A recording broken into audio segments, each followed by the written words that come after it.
First singing for Billy Graham in 1944, George Beverly Shea carried the gospel in song to all corners of the world. As the musical mainstay in Mr. Graham's crusades, Shea was often called America's beloved gospel singer.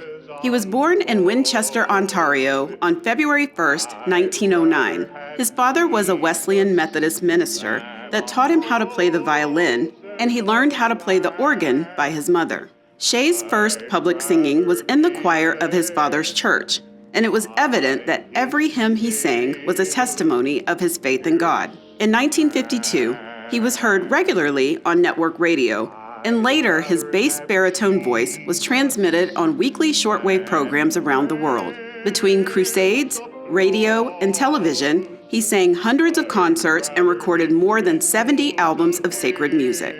In addition to his vocal talent, he was a noteworthy composer. When he was 23 years old, he composed the music to one of his best-known solos, I'd Rather Have Jesus, written by Mrs. Rhea H. Miller.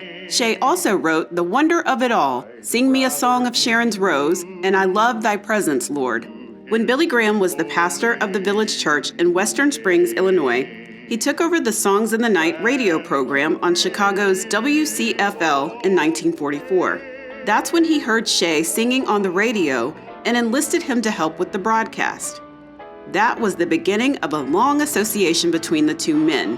In 1947, Shea went to Charlotte, North Carolina to sing in one of the first of Billy Graham's citywide crusades. From the beginning of Billy Graham's crusade ministry, Shea and Cliff Barrows were the nucleus of the crusade musical team. Barrows was the choir director, platform MC, and radio television program director. Shea was the soloist that provided an inspirational lift for Billy Graham just before the sermon message. They were joined in 1950 by pianist Ted Smith, and through the years, organist Don Husted and John Ennis provided additional accompaniment. Shea and Barrows introduced the song, How Great Thou Art, to the world in 1957 when Billy Graham held a crusade in Madison Square Garden in New York City. They sang it for over 100 nights with their large choir. It was said at the time the crowds that came could not get enough of hearing that song. During his career, Shea was nominated for 11 Grammy Awards, and on March 15, 1966, he won his first Grammy for the Best Gospel or Other Religious Recording Musical for his album, Southland Favorites. And in 2011, he received the Grammy's prestigious Lifetime Achievement Award. In 1978, he was inducted into the Gospel Music Hall of Fame for his lifelong contribution to gospel music. And later, in 1982, he was awarded the Gold Angel Award for Country Music by Religion and Media. In 1996, Shea was inducted into the Association of National Religious Broadcasters Hall of Fame. His international fame gained him a Lifetime Achievement Award from the Gospel Music Association Canada in 2004.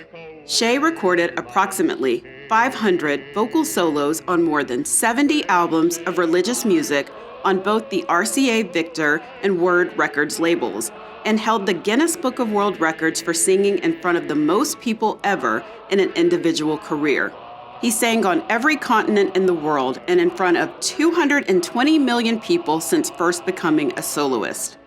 In addition to crusades, Shea remained active with the Billy Graham Evangelistic Association into his late 90s, singing at Will Graham's celebrations in Gastonia, North Carolina, Paducah, Kentucky, and at Franklin Graham's festivals in Charleston, South Carolina, and Knoxville, Tennessee. George Beverly Shea passed away in Montreat, North Carolina on April 16, 2013, at the age of 104 years old. His final resting place is on the grounds of the Billy Graham Library in Charlotte.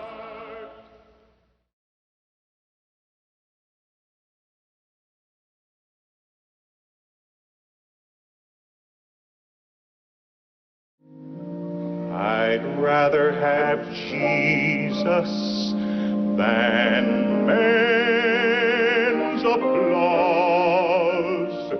I'd rather be faithful to his dear cause. I'd rather have Jesus than worldwide fame, or be held in sin.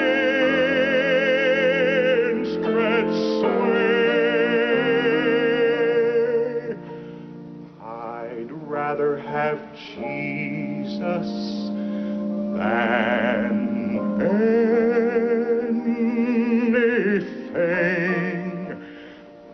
this world affords.